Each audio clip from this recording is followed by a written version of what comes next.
Ai, deputado. Boa tarde, Andréia. Boa tarde a todas e todos que nos assistem. Eu estou bem, na luta. Por aí, tudo certinho?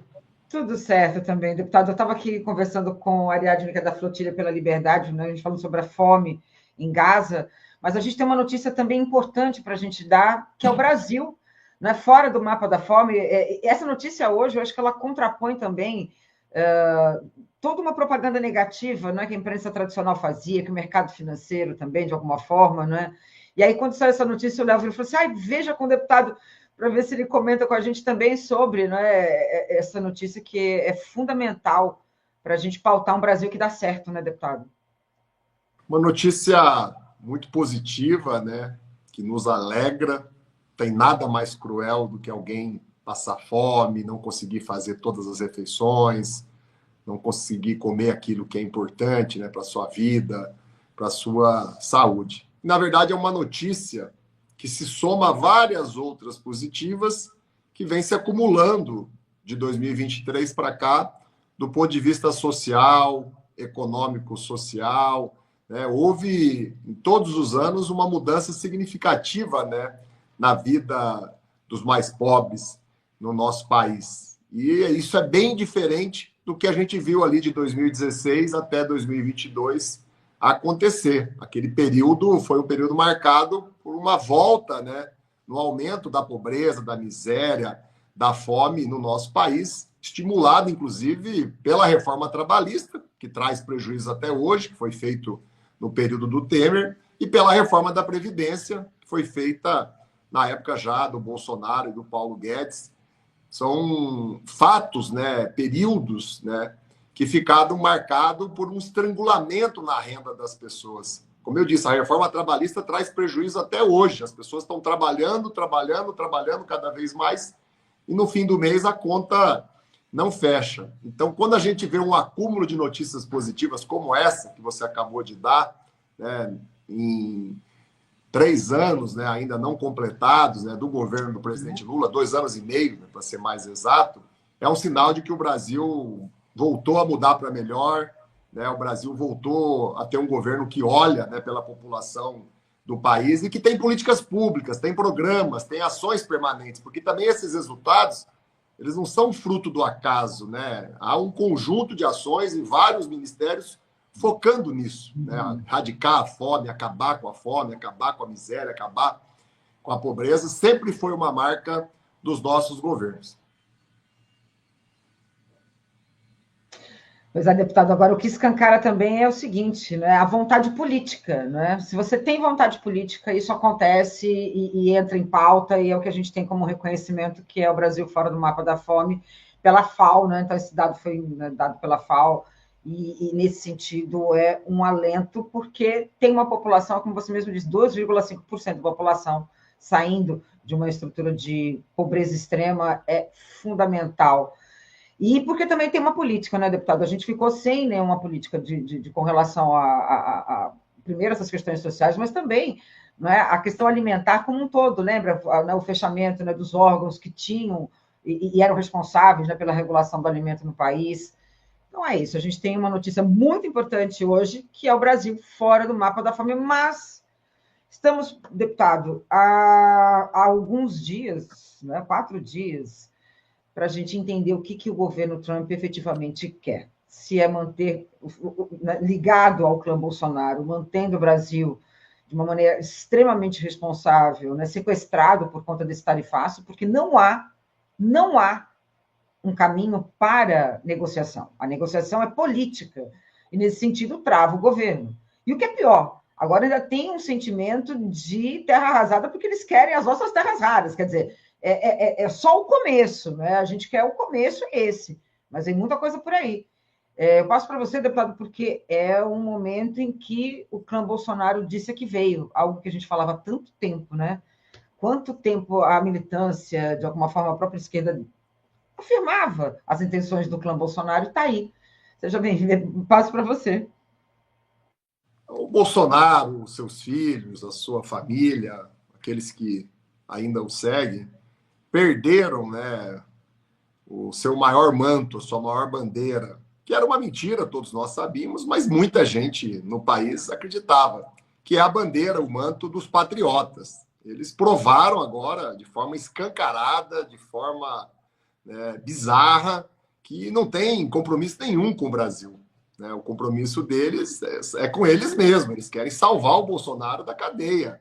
Eles querem salvar o Bolsonaro de um julgamento. Não querem que o Bolsonaro seja nem julgado. Né? Querem interferir, paralisar o funcionamento do Poder Judiciário brasileiro, do Congresso, do governo federal. Isso não é um ataque ao presidente Lula, não é um ataque apenas a nós, né? É um ataque ao Brasil.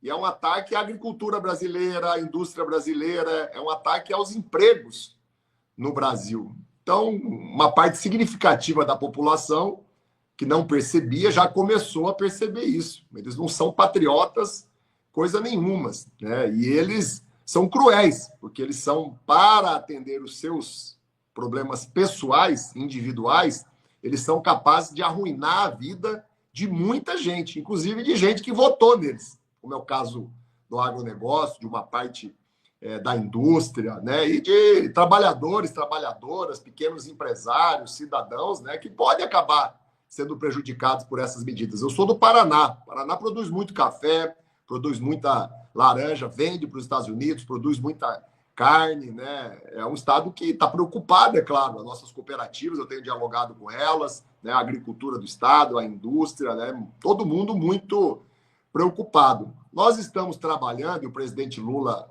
tomou iniciativas acertadas, inclusive delegando algumas coisas ao presidente Alckmin, estimulando, né, que os empresários brasileiros também discutam com os empresários dos Estados Unidos, que o Congresso brasileiro também discuta com o Congresso americano, né? Nós estamos apelando, defendendo, lutando para que uma medida tão insana como essa, né, do Trump, de fato não aconteça, né? Até porque ela é muito prejudicial aos Estados Unidos. Estados Unidos, exato, né, deputado?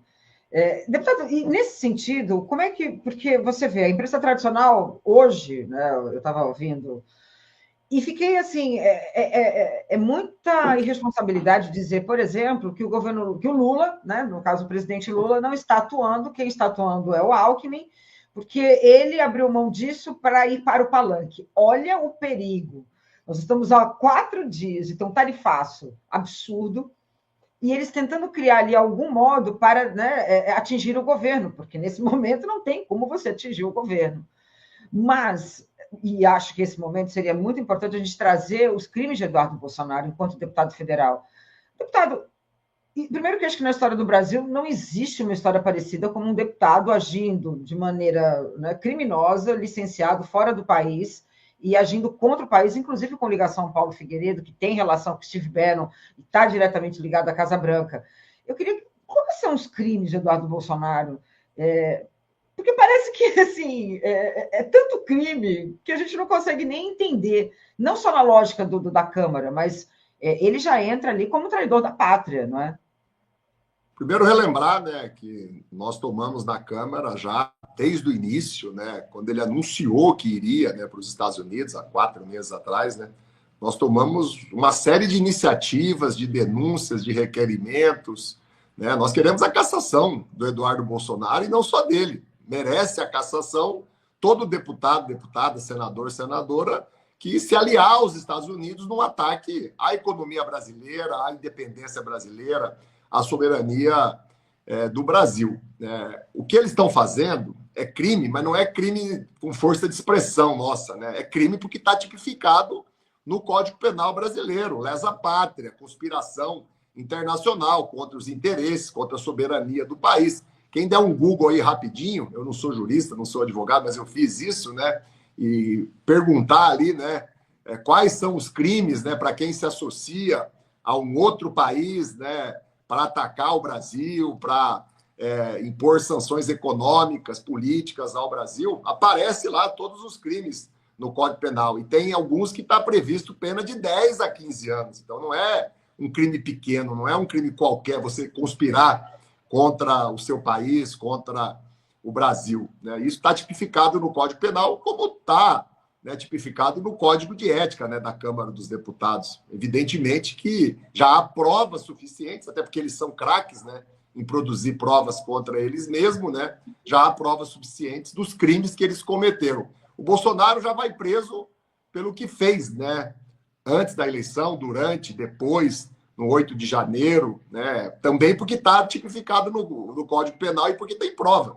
Né? Ninguém pode planejar e dar início ao processo para assassinar alguém. O Bolsonaro fez isso em relação ao Lula, ao Alckmin e ao Alexandre de Moraes. Né? Ninguém pode tentar dar um golpe de Estado para retomar a ditadura militar no país. Está lá no Código Penal também tipificado o crime. E como eles reconhecem tudo que fizeram, então eles são réu confessos, não tem nem que discutir, né? Que o julgamento não é justo, que o julgamento é exagerado, né? Além da produção de provas que a Polícia Federal fez, e está fazendo, inclusive, em relação a esses novos crimes, né? Eles vão se auto-incriminando com cada atitude, com cada transmissão, com cada vídeo, com cada iniciativa que eles anunciam e tomam, né? Então, eu estou, assim, muito determinado, junto com o presidente Lula, eu acho que essa é uma luta de todo o Brasil, a gente defender o nosso país e, ao mesmo tempo, buscar a justiça do ponto de vista criminal, penal, né? Ao Bolsonaro, ao Eduardo Bolsonaro, não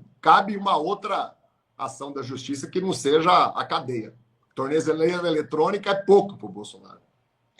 Pois é, e criou ali também um problema, enfim, é um problema, mas é um momento interessante, porque né, acho que a contrapartida do deputado é o seguinte, ele deve ter entrado ali em ação com o PL, e falou assim, olha, deputados que foram apoiados pelo Bolsonaro, levantem e vamos ali, não é, tentar salvar o meu mandato. Quer dizer, foi um de tudo. De bandeira levantada com o nome de Trump, que aquilo ali foi vergonhoso dentro do nosso Congresso, não é? Dentro da Câmara, né, deputado? Isso tem um peso também. E isso foi horrível. Eu acho que eles sentiram e eles estão desesperados. O final de semana que tentaram ali, né, voltar com os acampamentos, e você vê que foi uma coisa meio que, mais uma vez, teve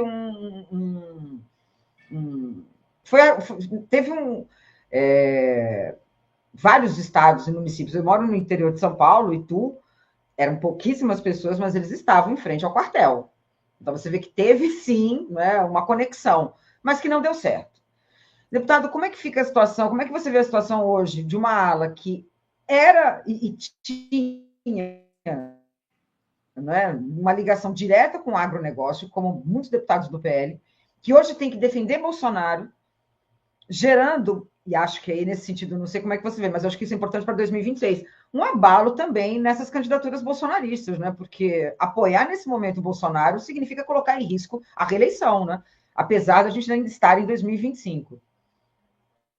No Paraná mesmo, né, já há um número grande de deputados que não tiveram, é claro, a coragem de defender o Bolsonaro, de defender essas medidas, né, dos Estados Unidos, do Trump, em relação ao Brasil, como você mesmo disse, prejudiquem muito, né, o agronegócio, a própria agricultura familiar, que produz frutas, né, a indústria brasileira. Então, a gente já percebe um início de um distanciamento, de um descolamento, né, em tudo que diz respeito a esse tema. Alguns silenciando, o que é vergonhoso, né, uma covardia enorme, e alguns outros, né, mais corajosos se posicionando contra, né, o que os Estados Unidos está fazendo, né, questionando a decisão do Trump, alertando o quanto que ela é injusta, né, porque a relação comercial sempre foi vantajosa para os Estados Unidos, né, e as medidas que o Trump está tomando vão gerar uma insatisfação, uma rejeição a ele ainda maior da população americana, porque vai pegar produtos de consumo geral, né? Quem é rico, quem é pobre, consome carne. Quem é rico, quem é pobre, toma café. Quem é rico, quem é pobre, toma suco de laranja. No Brasil, nos Estados Unidos, em qualquer lugar do mundo, né? Então, isso vai afetar a popularidade dele. Eu acho que vão ter muitas reações nos Estados Unidos. Nós não vamos fazer essa luta sozinhos, sabe? Eu acho que a própria população americana, o Congresso americano, uma parte dele, né, uma parte da classe empresarial americana, né, vai começar cada vez mais, né, reprimir, reprovar, né, essas atitudes tão insanas do Trump, que chega a um ponto de serem atitudes que muitas vezes prejudicam o próprio Estados Unidos, né, como eu imagino que vai acontecer nesse caso do Brasil, que é muito diferente, né? A China tem superávit com os Estados Unidos, a Europa tem superávit, né? Alguns países vizinhos ali grandes têm superávit. O Brasil é um dos poucos, né, que tem uma relação que é muito mais benéfica para os Estados Unidos do que para nós. E a gente confia muito nas medidas que o governo vai adotar. Tem aí o Acredita Exportações, tem linhas de crédito sendo pensadas, né, pelo Banco do Brasil, pela Caixa, pelo BNDES, né, que vai dar condições também à agricultura brasileira, à indústria brasileira, a buscar outros mercados que não sejam só o americano. Claro que de início isso traz um prejuízo, mas gradualmente isso pode ser feito. Eu até escrevi um artigo, eu vou mandar a vocês, a gente deve publicar amanhã, né, falando um pouco, né, do setor do café, que é muito forte no Brasil, muito forte no Paraná, forte em Minas, em outros estados. Né? O café é vendido por um valor muito pequeno, né? Se eu não me engano, é $3, né? $2, né? E depois ele é revendido na Europa, nos Estados Unidos, depois de ser, claro, industrializado, transformado em cápsulas, né, para aquelas máquinas de café, né? É vendido por um valor que é mais de 10 vezes, 15 vezes o valor que o Brasil vende. Então, é uma oportunidade também para a indústria brasileira, para as nossas cooperativas, né, para o agronegócio, né, tentar, né, estabelecer aqui novas unidades de produção, né, para poder diversificar a venda do café, de outros produtos, né, para todo mundo. Então, sempre tem aí margens de oportunidade, de negociação, de manobra. E como você mesmo disse, o presidente Lula está à frente de tudo isso. Agora, ele não pode agir sozinho, ele tem que delegar algumas coisas, ele tem que ver qual é a melhor estratégia.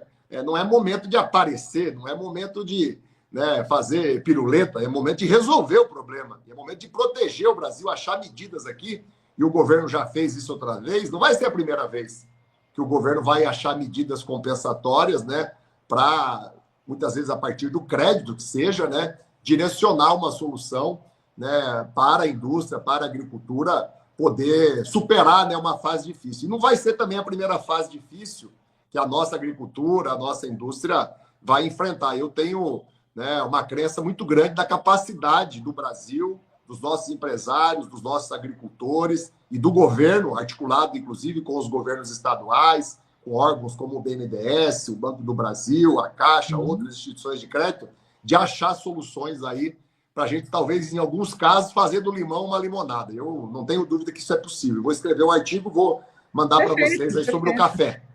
E eu acredito que isso possa vir a acontecer mesmo. Deputado, inclusive a China, hoje, a gente tem uma matéria aqui no 247 que fala em promover o comércio com o Brasil diante o tarifaço dos Estados Unidos. Ou seja, eles estão falando em aumentar ainda essa perspectiva do comércio entre Brasil e China, como uma forma também de lidar com essas questões, até porque tem o BRICS nessa história. Eu queria colocar um pouco sobre isso, né? Porque o Estadão, há uma semana, veio com uma matéria, na verdade foi um editorial, em que ele falava que o Brasil deveria romper com o BRICS, como se isso fosse possível, né? Como se os empresários também quisessem isso, e que não querem, na verdade, não tem a menor condição. Né? Isso pode, de alguma maneira, acelerar essas relações entre Brasil e China, porque isso também é uma possibilidade, né, que possa vir a acontecer, né? Todos sabem, mas é bom a gente sempre repetir, né? A China é disparado, né, o maior parceiro comercial do Brasil, quem mais compra é do Brasil, né? O Mercosul é, né, um dos grandes compradores dos produtos industrializados brasileiros, né, que geram muita mão de obra, emprego aqui, né? O Mercosul está muito perto, né, de concluir, né, esse acordo aí com a União Europeia. É uma pena, né, que a União Europeia tenha sucumbido ali nas negociações, né, e aceitado, né, uma tarifa absurda, né, imposta pelos Estados Unidos, pelo menos foi o anúncio que foi feito. Vamos ver como é que isso vai repercutir também em cada Estado membro, como é que isso vai ser discutido, né, em cada congresso de cada país da União Europeia.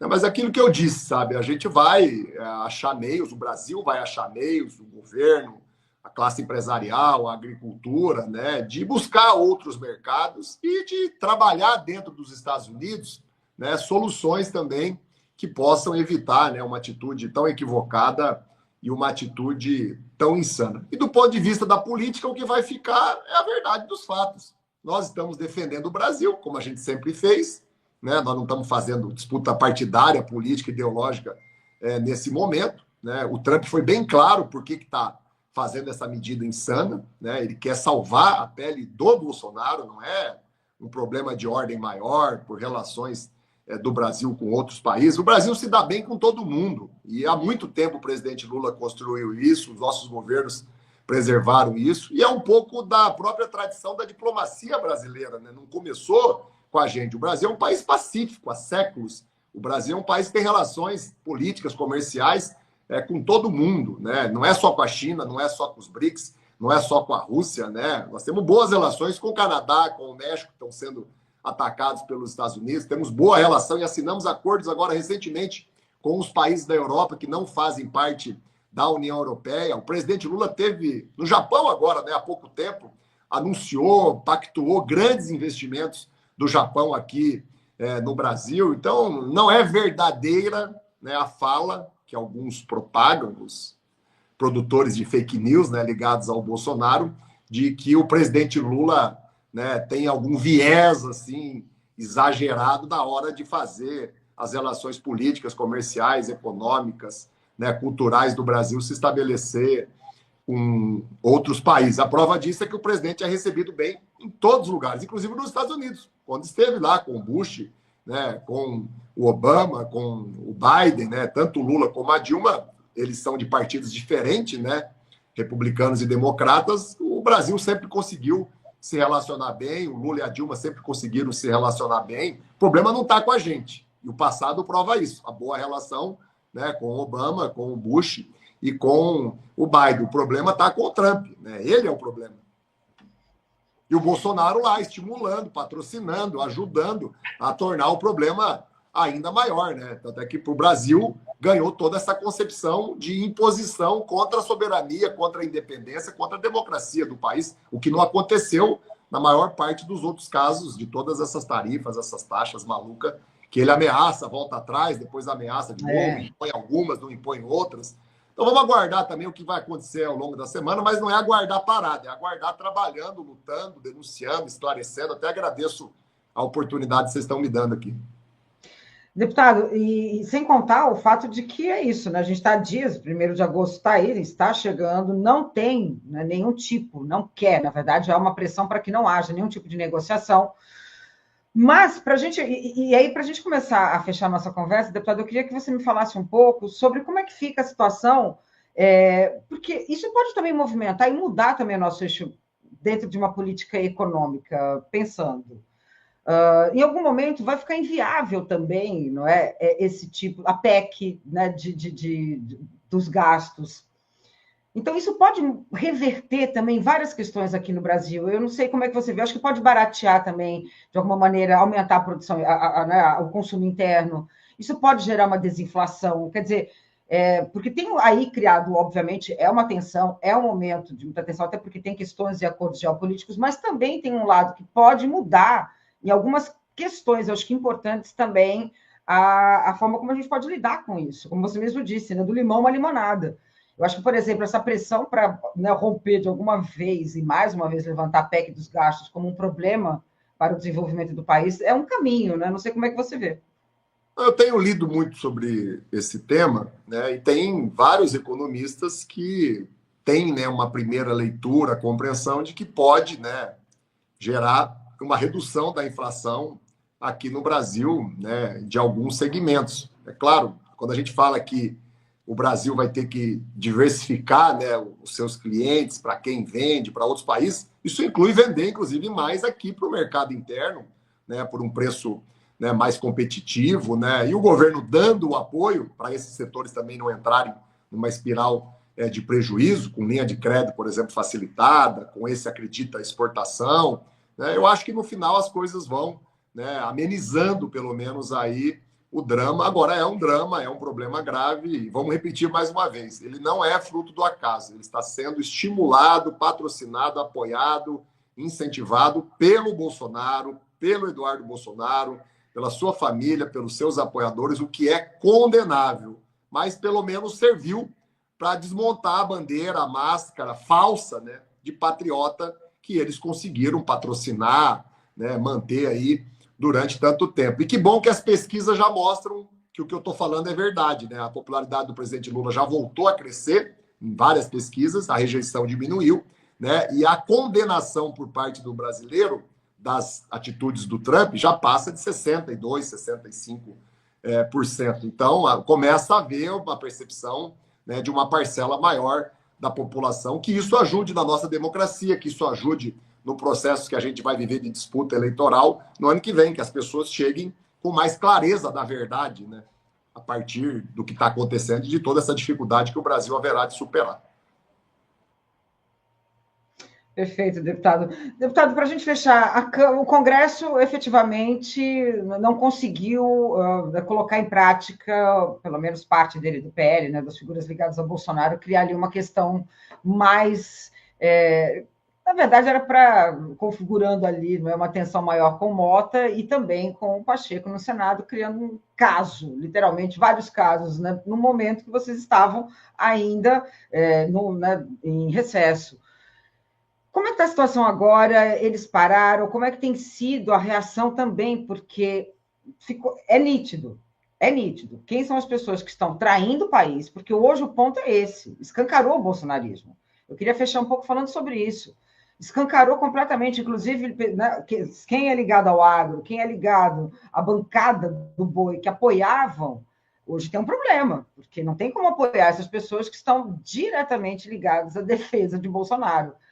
E, por outro lado, como é que a gente sai disso? Porque é uma questão política e não tem como a gente sair dessa questão política. Isso vai ficar, né, determinado às decisões de Moraes e não ao Lula. Não tem a menor condição o presidente, né, dar uma anistia para alguém que fez vários crimes contra a democracia. Não vai ter anistia, como eu falei, não é só um desejo nosso, né? O Código Penal brasileiro estabelece cadeia para quem tenta assassinar alguém, para quem dá início a um processo de golpe para a volta da ditadura militar. O Congresso volta do recesso semana que vem, eu já estou em Brasília, já estou trabalhando, o Partido dos Trabalhadores faz um grande encontro nacional agora nesse final de semana, então vai ser um final de semana de trabalho, a gente vai poder ali debater, refletir com gente do Brasil inteiro, está vindo muita gente do Brasil inteiro para Brasília, para esse encontro nacional. Há muito tempo o PT não fazia um encontro nacional oficial, né? Nós vamos, inclusive, dar posse, né, o Edinho Silva como novo presidente nacional do PT. Eu acho que a gente vai chegar preparado para segunda-feira e vamos, claro, dentro do Congresso, apesar de nós termos lá, né, uma minoria, uma desvantagem, né? Nós vamos procurar construir pontes, acordos, diálogos com o centro, com a direita, para a defesa do Brasil. E pelo que eu estou vendo no Paraná, eu acabei convivendo mais com os deputados do Paraná, porque a Câmara estava em recesso, né? Nós vamos conseguir ter uma adesão aí que pode até surpreender, né, aqueles que estão achando que, né, o Bolsonaro manda no Congresso, faz e acontece, né, até numa atitude, né, de lesa-pátria, e os deputados aceitam isso e tocam adiante, ainda mais tendo eleição no ano que vem. Eu imagino que não vai ser assim, não. Nós já estamos aqui, estamos trabalhando, e a partir de segunda-feira a gente começa a ter fatos mais concretos. Perfeito, deputado. Deputado, para a gente fechar, tem só aqui uma questão, um superchat do nosso assinante, José da Silva. Ele falou, rumo ao Lula 4, ele queria uma pergunta, né? Qual foi o resultado da eleição do PT no Paraná? Passo para você. Está empatada a eleição lá, super emocionante, viu? Foi sendo apurado aí, urna a urna, teve um momento que tinha 75%, 80% das urnas apuradas, empatou literalmente. A diferença vai ser de 1%, sabe? Uma diferença muito pequena, né? Infelizmente, há um conjunto de impugnações em alguns municípios feitas pelos ambos os lados, então vai ter que se julgar essas impugnações, né, em razão da diferença tão pequena, né, que vai ser a eleição, né? Ela vai ter que ter um julgamento no diretório estadual e depois na direção nacional. Mas eu já me sinto vitorioso, eu estou muito feliz, porque eu disputei pela primeira vez, né? Do outro lado estavam 10 deputados, né, dos 12 que o Paraná tem, estavam as nossas duas ministras, a Itaipu toda, com a direção, né? E eu, junto com a militância, acho que fiz ali um trabalho importante, né, para dar um chacoalhão no PT e para o partido mudar, se renovar, adotar novos hábitos, né? Eu cravei a marca lá, depois até o concorrente acabou assumindo. O PT mais perto de você. O nosso partido tem que voltar para a militância tem que voltar a ter poder de decisão, de participação, e o partido tem que ser um instrumento que ajude a fortalecer os nossos que estão na ponta, inclusive dando assessoria digital, política, financeira, contábil, jurídica, né, de formação, de organização, de planejamento, de estratégia. O PT foi esfriando um pouco nos últimos anos no Paraná. Nós tivemos no ano passado o pior resultado da história e eu estou muito determinado a ajudar a mudar isso. Na verdade, já começou a mudar. Eu ganhei na maior parte dos municípios, né? Nós vamos, né, presidir grande parte dos diretórios municipais. Né? A minha chapa fez 43% dos votos, então de cada 10 vagas da direção, 4, 5 vão ser ocupadas por pessoas ligadas a mim, e a mudança já começou. E o Edinho ganhou, né? Um novo presidente, uma nova direção, né? Aconteceu isso em muitos municípios. Nós vamos lutar muito para não acontecer no ano que vem a tragédia que foi o resultado do Paraná, do PT, no ano passado, até porque o ano que vem nós precisamos reeleger o presidente Lula no primeiro turno com uma larga vantagem. O Paraná tem que ajudar, jamais atrapalhar. Aí, olha só, Luiz Parra mandou também outro superchat, tá vendo? Já vê você realmente como essa pessoa. Zeca, não seria legal já começar a convocação dos verdadeiros patriotas às ruas para o 7 de setembro, o grito dos excluídos, para ir muita gente? Quer dizer, pautar as ruas, né, deputado? Que é muito importante nesse momento também, né? Todo o ato de convocação, né, ele tem que ser feito com muito planejamento, com muita estratégia e de uma forma muito coletiva. Tem que haver um conjunto de forças, de partidos, de entidades, de movimentos que sentem à mesa, estabeleçam um calendário. Né? Eu não sou contra e acho fundamental e importante a gente conseguir levar muita gente para a rua fazer isso, mas não pode ser uma iniciativa individual do Zeca, do João, do Pedro, né, ou de um único partido sozinho, porque aí a chance de você fazer uma mobilização grande fica muito difícil. Com planejamento, com estratégia, com um conjunto, né, de partidos, entidades, movimentos, a gente pode sim fazer protestos de massa ou fazer protestos criativos, protestos, né, que chamem a atenção, que mostrem o problema, o que está acontecendo, né, em todo o Brasil. Isso pode ser feito. Eu tenho muita fé no Edinho Silva, tenho muita fé nessa nova direção que vai assumir o PT para a gente ter essas ações coordenadas de uma maneira mais eficiente, de uma maneira mais efetiva. E lá no Paraná, como eu falei, independente de qual for o resultado, a gente vai fazer as coisas acontecer, porque a gente sai da eleição muito fortalecido.